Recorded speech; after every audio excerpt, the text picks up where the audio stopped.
There's no midweek game this week for the Duke Blue Devils men's basketball team, and that's honestly a good thing. Injury concerns right now, Mark Mitchell and Jeremy Roach. What's the latest? Are they going to be ready for Saturday? We discuss on today's episode of Locked On Blue Devils. Hi, everybody. Dick Vitale. Hey, make sure you listen, man, to Locked On Blue Devils with J.J. Jackson. He's awesome, baby. You are Locked On Blue Devils, your daily podcast on the Duke Blue Devils, part of the Locked On Podcast Network, your team every day.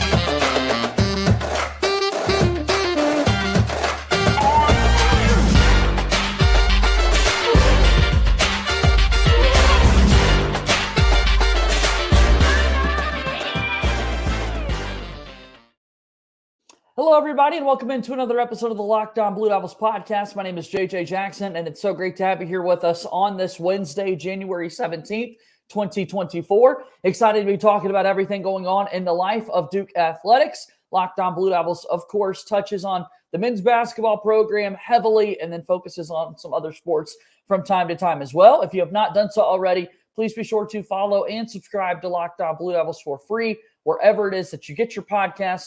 Also, make sure that you watch our show on YouTube each and every day. Hit that subscribe button to our channel, like this video, share it with your friends, as your support means so much to us. So without further ado, joining us on today's show, a good friend, Kevin Connelly, the site expert from Durham, is here with us. How are you today, Kevin? I'm good, JJ. How about you? Doing very well. Thank you for asking. Excited to dive into the last couple of games here with the Duke basketball team now riding an 8-game winning streak, some injury concerns and updates that are needed to be given out. But first, I'll let you have a word. A big gutsy win from Duke this past week against Georgia Tech. Yeah, it almost feels like Georgia Tech is this team's kryptonite. I mean, they lose to them the first time they played back in early December. And then down by 10 near the midway point of the second half. And it was like, all right, what's going on here? And then they finally kicked it into gear and able to close out a tight victory. But yeah, I don't think many people expected the game to be that close.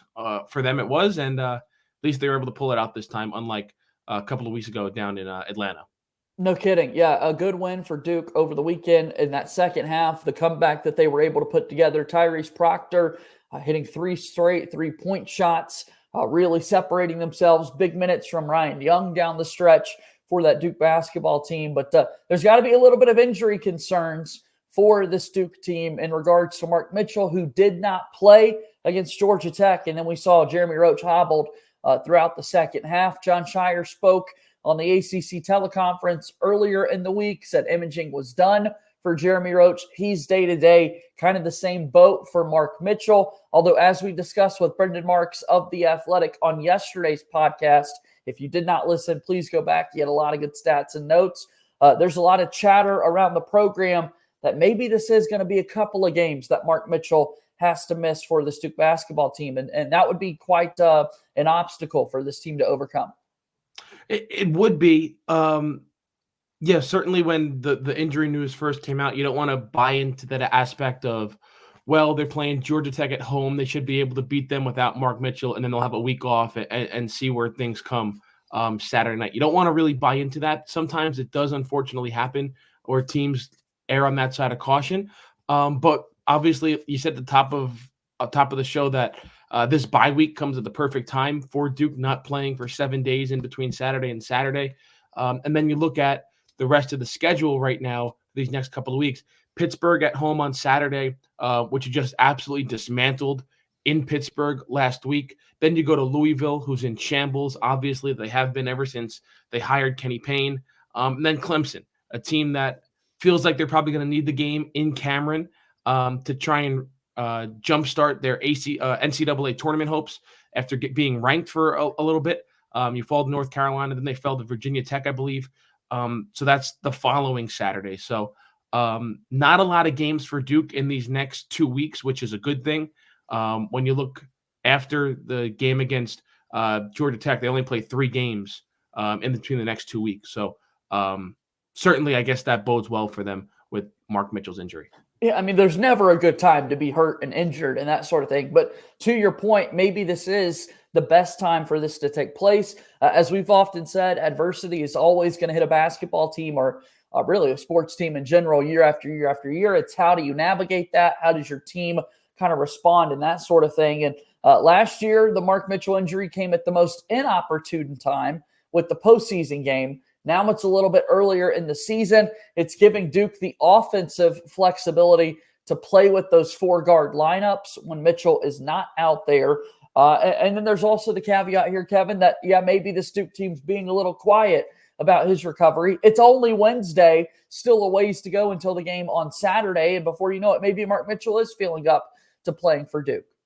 Yeah, absolutely. I mean, you don't really know. I think, especially a team like Duke, they try and keep everything under wraps with their injury prognostications. Obviously, Jeremy Roach's injury is a little bit different when you see a player go down on the court and you can ask updates immediately. But again, I would try to circle that January 27th game against Clemson. And then Duke does have a quick turnaround. They'll play on that following Monday on the road against Virginia Tech before they play Carolina for the first time this season, February 3rd. So I would try to circle, if he's not able to play on Saturday against Pittsburgh, and then, like we said, they play Tuesday against Louisville, I would try to circle that January 27th date against Clemson for a game that you would really need him back for. Kevin, in some strange way, talking about Mark Mitchell's injury, and then Jeremy Roach, of course, got injured in the second half of that game, came back for 59 seconds before leaving the game again with injury. And as we report, as John Shire said on the teleconference, he had an imaging done, no big severity or concerns there, but do not know if he'll be able to play this weekend. In some strange way, you almost feel like that the Jeremy Roach injury or absence, so to speak, in coming games would be more of a concern than Mark Mitchell. And how odd that is, given that when you look at the roster and the guys that have been out on the court playing, there have been more options in the backcourt and kind of in those guard spots than there have in the front court now on the wings where Mark Mitchell plays. But it just goes to show how vital and how amazing of a season Roach has been having all year long. Yeah, I think that's a good debate, JJ. Like you said, on paper with the roster, you would think the Mark Mitchell injury would hurt this team more, and I might lean towards that as well. Ryan Young had to play 22 minutes against Georgia Tech. Now, granted, he was great in those 22 minutes, specifically down the stretch. Just fell short of a double-double with 10 points and 9 rebounds. And like you mentioned, Duke does have a lot of options in the backcourt. Tyrese Proctor can play on the ball. You have Jared McCain, who we're going to talk about a little bit later on, who's shooting right now at a record pace for a Duke freshman. And then Caleb Foster has shown bright spots as well. So Jeremy Roach probably has been this team's most consistent player throughout the course of the season, but I would still tend to believe that Mark Mitchell's absence means more just because how thin this team is up front. Christian Reeves, you don't want to keep harping on him. I mean, he has the mysterious injury basically since he arrived on campus. So it's really just Filipowski and Young up front for Duke because Sean Stewart's not getting that much run either with Mitchell out. Let's talk about other options for this Duke basketball team in the games to come. And then we do want to talk about this record season so far that Jared McCain is having. How high in the freshman shooting records can he climb? We'll talk about that as our show continues here in just a moment on Locked On Blue Devils.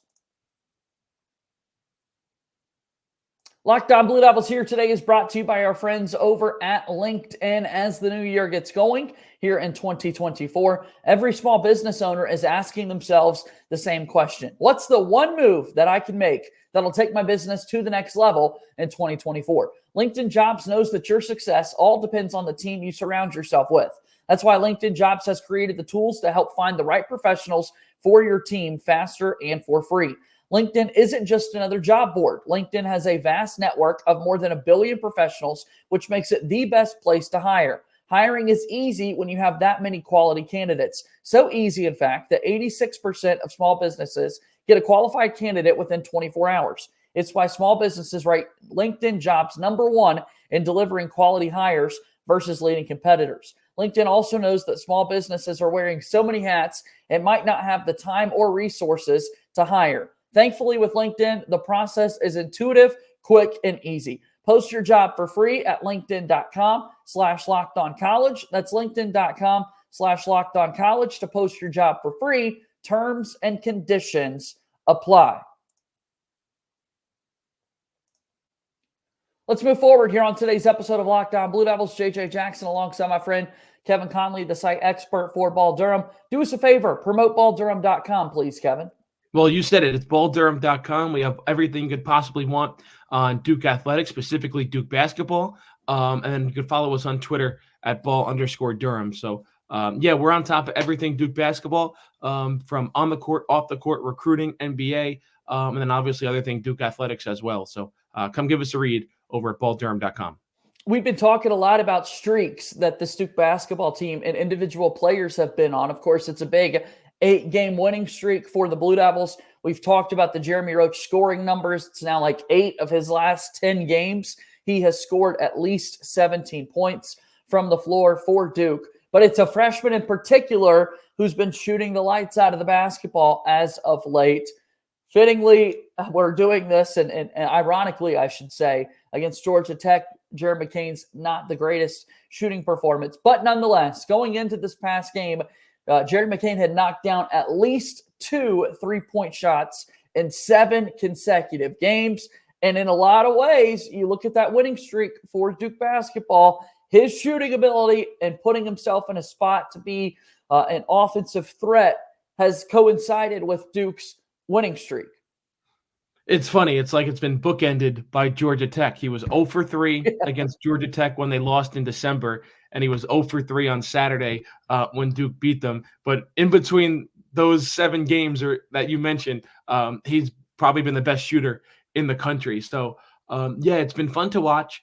He came into Duke with this reputation of being a knockdown shooter. We highlighted his struggles early in the season, which as a freshman, you're going to undergo. Specifically early, just getting used to what the college basketball is like.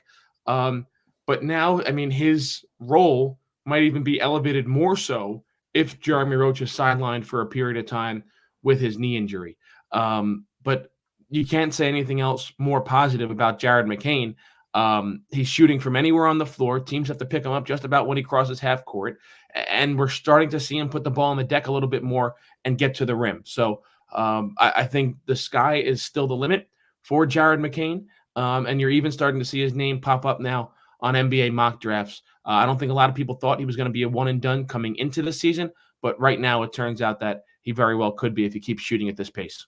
It is 34 made 3-point shots for Jared McCain this season. 34 already on the season. He's 34 for 81, a remarkable percentage. If the season ended today, it'd be top 5 all-time in Duke freshman 3-point percentage history. Daniel Ewing, a fun throwback name there for the Blue Devils in the early 2000s, has that freshman record at 45.7%. We thought possibly the most recent Final Four team, A.J. Griffin's 44.7%, would have taken that record away from Daniel Ewing. Dariq Whitehead had a really good freshman season last year at 42.9%, but it's been a good run of freshmen here recently that have done a remarkable job shooting the ball from the outside, and McCain is right there in the fold in the top 5 percentage-wise.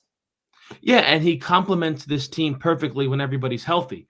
You could play him at a couple of positions. Tyrese Proctor at the 1, Jeremy Roach at the 2, and then Jared McCain, for the most part, has been playing that small forward role, and he's gotten better defensively as well. I know we're talking about his shooting, but you have to be on the floor if you can play defense. And Duke, we've talked about it throughout the offseason. Duke just has so many weapons that they can hurt you with offensively. Now, I don't think a lot of people expected Mark Mitchell to take this big of a step backwards in terms of his shooting, but certainly around the rim, he's a threat. Kyle Filipowski is starting to shoot it from the outside. And then obviously we highlighted what Proctor and Roach can do as well. So Jared McCain, it's almost like the perfect scenario for him where teams just can't focus on him because he's the big sharpshooter out there. You have other players all around the floor that can shoot it from 3-point range, and that keeps the defense honest and also gets Jared McCain open shots. All right, let's talk about the volume of 3-point shots. Just kind of did a percentage breakdown for you a moment ago. 34 makes already on the season. Jared McCain needs 24 more 3-point shots to tie Austin Rivers, who had 58 back in 2011, 2012. If you tie Austin Rivers, you move into the top 10. So Jared McCain, if he continues this strong shooting streak, Austin Rivers falls out of the top 10.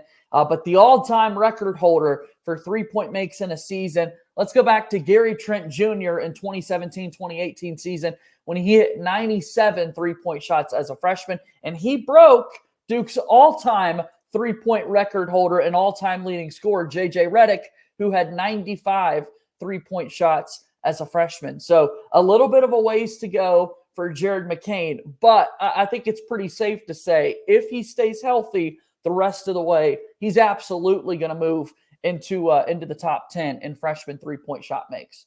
Yeah, and it also just shows you how much basketball has evolved and how the game is played. I mean, back in those days with J.J. Redick, the big thing was going inside, and there wasn't that big of an emphasis on the three ball. Now, every game plan is basically centered around shooting threes and making threes. Go from the NBA, obviously, it's where it's really started, and it's trickled down to college as well. So players are more conditioned to shoot the three ball.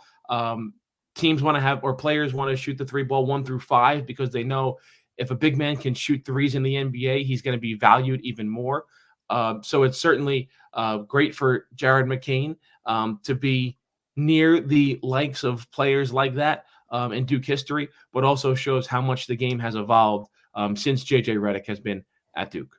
All right, let's do one more kind of shooting number for Jared McCain so far. And again, a lot of this stuff, good story put together earlier this week from Blue Devil Country, our buddy Matt Giles over with Sports Illustrated, talking about the free throw line, how important that has been for offensive success. On Monday here with Locked On Blue Devils, Jordan Mann talked about Tyrese Proctor and how much better he's been this season when he takes more free throws. The record for free throw percentage as a freshman at Duke belongs, of course, to J.J. Redick, who made 91.9% of his free throws, 111 attempts. Right now, Jared McCain is nipping at the heels, 90.5%. That's currently second all-time for freshmen in a season. However, just 21 attempts from the free throw line, 19 of 21 from the free throw line so far for Jared McCain. I mean, 111 attempts for J.J. Redick, Kevin, but it's just in the 20s for Jared McCain. Although, give him credit, he's knocking them down.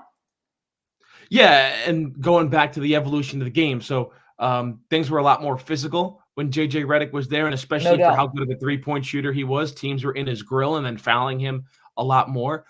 Jared McCain, he's starting to drive the basketball a little bit more. It's still not all the way there yet.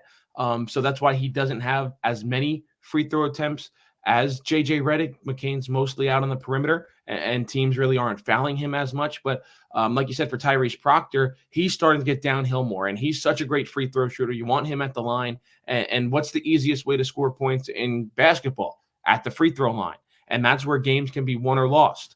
So I think Duke has done a good job at getting to the free throw line and knocking down their free throws as well. And that's what you would expect with such a guard-oriented team. You want those guards at the line to make free throws. Mark Mitchell has not been a bad free throw shooter this year, and Kyle Filipowski as well. So for John Shire, you have to feel comfortable with pretty much anyone that gets put on the free throw line this season. Kevin, let's take one more time out today, and then we'll talk about kind of the upcoming stretch of games for the Duke basketball team when Locked On Blue Devils continues right here in just a moment.